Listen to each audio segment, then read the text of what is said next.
مفتي صاحب محترم زموږ یوې خور دوې پوښتنې کړې دي او لومړنۍ پوښتنه یې په دې ډول ده، وایي زما مور 45 کاله عمر لري، قرآن کریم یې نه دی زده، د زده کړې یې ډېر ارمان دی او دا وایي که زه قرآن کریم راواخلم تنها پر صفحو باندې لاس تیر کړم ما ته ثواب لري او که یا که په دې اړه راته معلومات راکړي.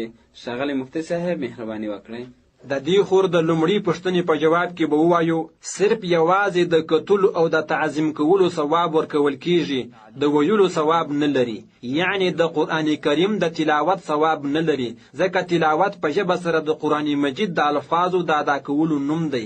صرف د قرآن مجید پر کلماتو باندې لاس تیرول دا تلاوت نه دی. البته دا چې په سترګو ورته ګوري او په زړه کې یې تصور کوي د دې ثواب ورکول کیږي.